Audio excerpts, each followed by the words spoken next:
Happy Saturday to everyone now, except for Arsenal fans, Stevie Nicol, because it definitely is a bit of a panic Saturday for the Gunners after they have fallen to Newcastle by a goal to nil at St. James's Park. And look, we will say this, St. James's Park is not an easy place to go for anyone to get a massive result, and the Gunners couldn't find it. But the concerning bit, Stevie, is the fact that they are now without a win in their last 3 games in the league, following a hard-fought draw with Liverpool, but that was at home, and then, of course, a draw that surprised quite a few with Bournemouth. So let's get straight into it now, because I have some Arsenal fans, especially one watching in Oklahoma City, that's very concerned about the Gunners, Stevie. So how did it go wrong for them today? Well, I think ultimately the biggest problem that Arsenal had today was they never created anything. In fact, the only real chance they had was in the 92nd or 93rd minute when, for me, Declan Rice, from a Saka cross, I think he should have scored. Never mind hit the target, and he didn't even do that. But that was it. I mean, they had plenty of possession, but never created. I mean, when I say they never created anything, I'm not even talking half chances. I mean, nothing. I mean, I looked at the stats. I think they had like 8 shots, and I can't even remember the 8 shots. And there was only one on target, and I don't remember that one either. I mean, so yeah, this was a disastrous result. It was a horrible performance, and you kind of wonder where's the next chance coming from? Never mind goal for Arsenal. In fact, surprise, surprise, the only time they looked dangerous, guess what? Corners. I mean, they had a few corners, probably 6 or 7, but that was it. After that, an open play didn't look dangerous whatsoever. And once Newcastle got ahead early doors, 12th minute, fantastic goal. Alan Gordon with the ball and a superb header from Isak. And actually, you can't even criticise Arsenal's defence for this because it was such a beautifully taken goal. I mean, yeah, you could have stopped the cross from Gordon, but the 2 centre-backs were in good positions. It was just such a fantastic ball and a fantastic header. And that put Newcastle up, and that really was the catalyst for Newcastle to hold on to that, because the longer the half went on, and then the second half they just defended for their lives. But in all honesty, Arsenal never created anything.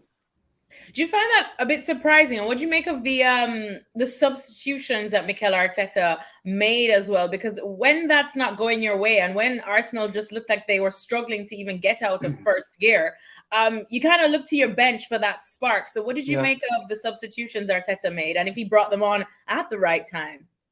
Yeah, I didn't have a problem. And Mwani came on, Jesus came on. One's a bona fide centre forward in the Premier League, proven and trusted, and has scored goals for City and Arsenal. And Mwani's a young up and coming talent that everybody thinks is going to be a superstar. So, he brought on some attacking flair, if you can call it that. So I have no problem with substitutions. They're just a little flat right now. They just can't create anything and don't look as though they're going to create anything. And whilst they're doing that, it seems like everybody around them, I'm talking City and Liverpool, are picking up points, and they're drifting away. I mean, if City win today, which we expect them to at Bournemouth, Arsenal's going to be 8 points behind them. 8 points after 10 games. Wow. With that said, do you feel like, I know it's still earlier on in the season, but City still have yet to play as of the moment. So do Liverpool. It's still early in the season, but that just feels like, knowing Manchester City and knowing how they are when they smell that blood, it feels like a long way back for Arsenal, doesn't it? Even this early.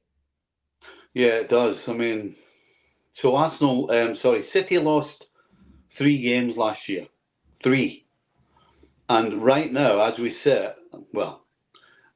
possibly, if City win today, they're going to have to lose 3 games for Arsenal to get ahead of them.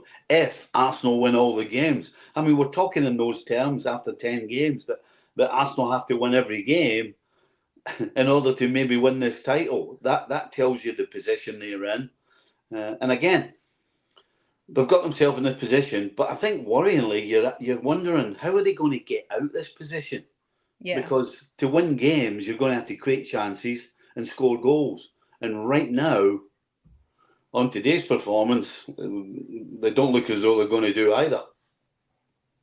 Well, we had this conversation 2 games ago after the results against Bournemouth with Janusz as well as LME. And I asked both of them if they thought that, for example, with Manchester City, one of their biggest strengths is that they have a bench that is the envy of the world. Even now with Pep Guardiola saying that they're facing an injury crisis or emergency, we still know that the people that City are bringing off the bench could probably make starting 11s around the world.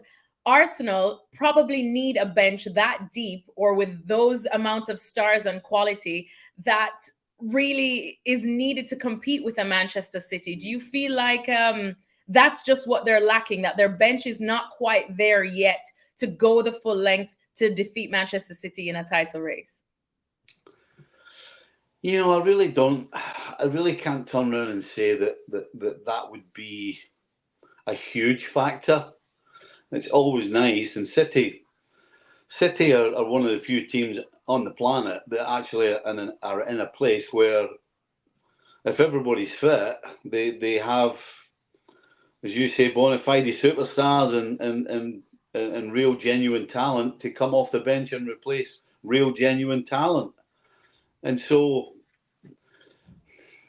can you say Arsenal don't have that? I mean, Jesus and Mwani isn't bad coming off the bench. Let's be quite honest. You know, they should be able to give you something a little different from what you have already.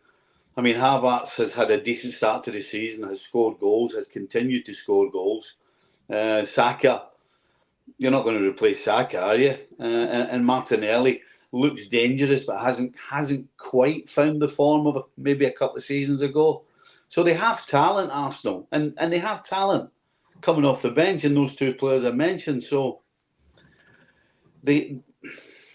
The truth of the matter is that I think we're understanding now how important Odegaard was to Arsenal, what a difference he makes in terms of going forward and his quality from, you know, in the final third.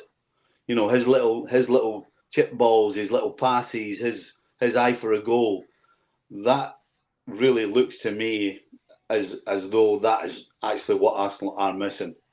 Because since he hasn't played, there's been no spark, there's been no invention, there's been no creativity. And I think it's staring us in the face that quite clearly Arsenal can't do without Odegaard in terms of an attacking play.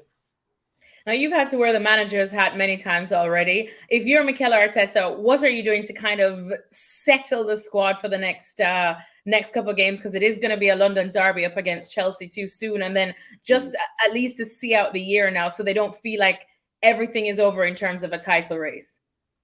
Well, you can't let people go around with their tail tucked beneath them. You can't do that. You got to make sure everybody keeps their head up. You got to make sure everybody keeps going and believing. And you got to make sure everybody believes that the next time they step on the field that they're going to turn the corner and they're going to start producing and creating and scoring and playing great football. You know, that right now the manager's job is to make sure that people don't put their head down and to convince them that you have to keep going, keep believing in what you're doing, and it'll come right, and we will get back to the Arsenal we know we can be. So for him, it's about being positive. It's about going in with a smile on your face and making sure that everybody else does the same. So right now, it's just about being positive for Arsenal, as opposed to coaching or anything like that. Just get around your players, keep them believing, get a smile back on the face if you can. Just figure out how to be positive. And finally, now, just we've been talking about Arsenal for title race purposes, of course, but we do have to talk about the winners quickly. Newcastle, they're the ones that put out the worthy performance here today, Stevie. And we always keep talking, season after season, we talk about Eddie Howe's men and how close they can get to flirting with the usual big names in the Premier League. How much of a statement win was this for them? Well, I think we saw in the first half flashes of the Newcastle of a couple of years ago when they were flying and got in the top 4. Probably for 20, 25 minutes. They were energetic. There was great movement, some great passing. They were lively. I mean, it really was a Newcastle of old. But then once Arsenal sort of took control in the second part of the first half, basically between then and the end of the game, it was about dogged determination and defending. But they did that to the highest level. The fact that Arsenal, I'm talking about having one chance in the 90 minutes, tells you how well that they got men behind the ball, how they affected the final ball, and how they stopped Arsenal coming forward. So there was flashes of the old Newcastle, which would be great to see for Newcastle fans. But after that, it was about dogged determination and defending. And they came through in the end and held on.